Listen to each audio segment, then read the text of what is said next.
அன்பிற்குரிய சகோதர சகோதரிகளே, உங்கள் அனைவருக்கும் நம் ஆண்டவர் இயேசு கிறிஸ்துவின் அன்பின் வாழ்த்துக்கள்.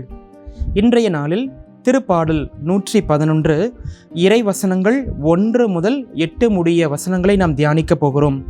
பதிலுரை பாடல் பல்லவியாக, ஆண்டவரின் செயல்கள் நம்பிக்கைக்குரியவை, நீதியானவை.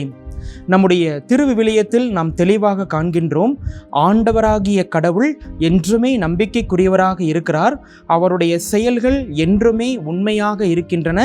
அவருடைய செயல்கள் எப்போதுமே பாரபட்சம் இல்லாமல் நீதியாக இருக்கின்றன என்று இந்த திருப்பாடல் வழியாக மைய கருத்தாக நாம் தியானிக்க போகிறோம்.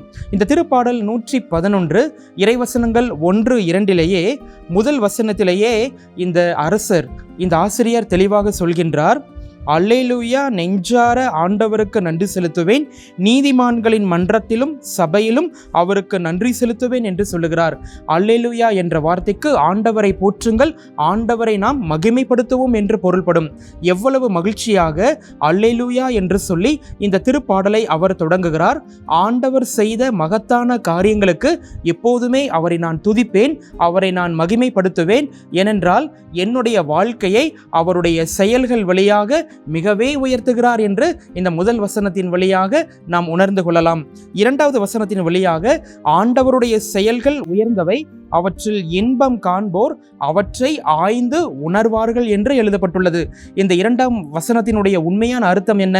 ஆண்டவருடைய செயல்கள் மனிதர்கள் எப்போதுமே நன்றாக இருக்க வேண்டும், தன் மீது விசுவாசம் கொண்ட ஒவ்வொரு ஆன்மாவையும் பாதுகாத்து அவர்கள் என் மீது நம்பிக்கை கொண்டதால் அவர்களுடைய வாழ்க்கையை உயர்த்துவேன் என்று அவருடைய செயல்களும் இயேசு கிறிஸ்துவினுடைய நினைவும் பரலோக தந்தை மற்றும் பரிசுத்த ஆவியானவருடைய நினைவும் எப்போதுமே மிக உயர்ந்தவையா இருப்பதனால் மக்களை அவர் நிறைவாக ஆசீர்வதிக்கின்றார்.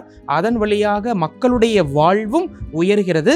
இந்த உணர்வை தாவீது அரசர் தன்னுடைய வாழ்க்கையில் உணர்ந்ததால் இந்த திருப்பாடல் வழியாக நமக்கு மிக அழகாக சொல்லுகிறார், அல்லேலூயா, நெஞ்சார ஆண்டவருக்கு எப்போதுமே நான் நன்றி செலுத்துவேன், அவருடைய செயல்கள் எப்போதுமே மிக உயர்ந்தவையா இருக்கின்றன, அவற்றில் இன்பம் காண்போர் ஆண்டவருடைய செயல்களை ஆய்ந்து உணர வேண்டும் என்பதை மிக அழகாக கூறுகிறார்.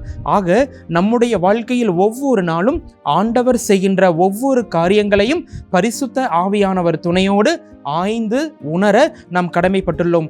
3-4வது வசனத்தில் நாம் பார்க்கின்ற போது, அவரது செயல்கள் மாண்பு மிக்கது, அவரது நீதி என்றென்றும் நிலைத்துள்ளது, அவர் பாரபட்சம் இல்லாமல் எல்லா மக்கள் மீதும் இரக்கம் காண்பிக்கின்ற கடவுளாக இருக்கிறார். 4வது வசனம் பாருங்கள், அவர் தம் வியத்தகு செயல்களை என்றென்றும் நினைவில் நிலைக்கச் செய்துள்ளார். அவர் நம்முடைய வாழ்க்கைக்கு செய்கின்ற அதிசயங்களும் அற்புதங்களும் அதற்கு ஒரே ஒரு காரணம், அவருடைய ஆசீர்வாதம், அவர் நம்மீது கொண்ட மிகுந்த பேரன்பு என்பதை இந்த திருப்பாடலுடைய ஆசிரியர் நமக்கு தெளிவுபடுத்துகிறார்.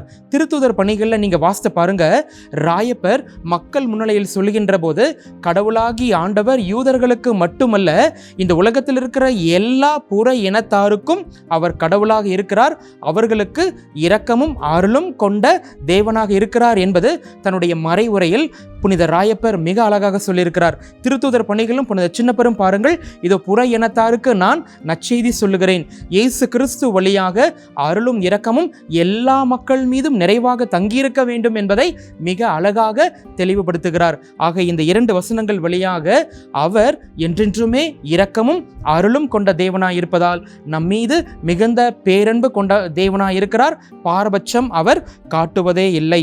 இன்னும் குறிப்பாக 7வது 8வது வசனத்தை இன்னும் நாம் தெளிவாக வாசித்து பார்க்கின்ற போது, அவர் தம் ஆற்றல் மிகு செயல்கள் நம்பிக்கைக்குரியவை, நீதியானவை, அவை என்றென்றுமே எக்காலமே நிலை மாறாதவை, ஏனென்றால் அவர் தன்னுடைய மக்கள் மீது என்றென்றும் உடன்படிக்கையின் வழியாக ஆசீர்வதிக்கிறார்.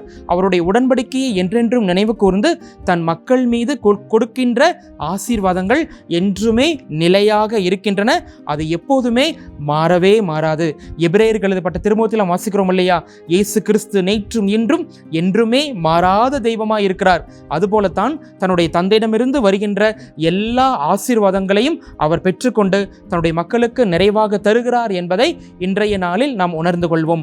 இதிலிருந்து இன்றைய கால சூழ்நிலைகளில் நம்முடைய வாழ்க்கைக்கு அன்பு மக்களே, ஆண்டவர் செய்கின்ற ஒவ்வொரு காரியங்களையும் ஒவ்வொரு நொடி பொழுதும் நாம் நினைத்து பார்ப்போம். காலை எழுந்தது முதல் இரவு நேரம் தூங்கச் செல்கின்ற வரையிலும் அவரை நாம் துதித்து கொண்டே இருப்போம். நமக்கு ஆண்டவர் கொடுத்த ஒவ்வொரு ஆசீர்வாதங்களையும் நினைத்து பார்த்து, இவ்வளவு இரக்கமுள்ள தெய்வம் என்னுடன் கூடவே இருக்கிறாரே, தொடர்ந்து என்னுடைய வாழ்நாள் எல்லாம் அவருடைய கிருபையும் நலமும் என்னை எப்போதுமே வரும் என்கின்றதை உணர்ந்து நாமும் அதை உணர்ந்து கொள்வோம், மற்றவர்களுக்கும் அதை அறிவிப்போம். ஏனென்றால் மற்ற மக்களும் இயேசுவை அறிந்து கொள்ள வேண்டும், அவருடைய இரக்கத்தை அறிந்து கொள்ள வேண்டும், அவருடைய உடன்படிக்கையில் என்றும் நிலைத்திருக்க வேண்டும் என்கின்ற மிகுந்த நம்பிக்கையோடு இன்றைய நாள் முழுவதும் இந்த திருப்பாடலை நாம் தியானித்து பார்ப்போம். ஜெபிப்போமாக. எங்களை என்னாலும் நேசிக்கிற எங்கள் அன்பின் பரலோக தந்தையே, எப்போதுமே உமது செயல்கள் மிக உயர்ந்தவையாய் இருக்கின்றன என்பதை நாங்கள் உணர்கிறோம். அவற்றை ஆய்ந்து உணர்கின்றவர்கள் வாழ்க்கையில் மிகுந்த ஆசீர்வாதங்களை பெற்றுக்கொள்வார்கள் என்று இன்றைய இறை வசனத்தின்படி உங்க ஆசீர்வாதத்தினால் எங்களுடைய வாழ்க்கை மென்மேலும் உயர, தொடர்ந்து உங்க கிருபையினால் உலகத்தில் வாழ்கின்ற எல்லா மக்கள் இனத்தாரையும் நிறைவாய் ஆசீர்வதிப்பீராக. எங்கள் ஆண்டவராகிய கிறிஸ்து வழியாக உம்மை கெஞ்சி மன்றாடுகிறோம். ஆமென்.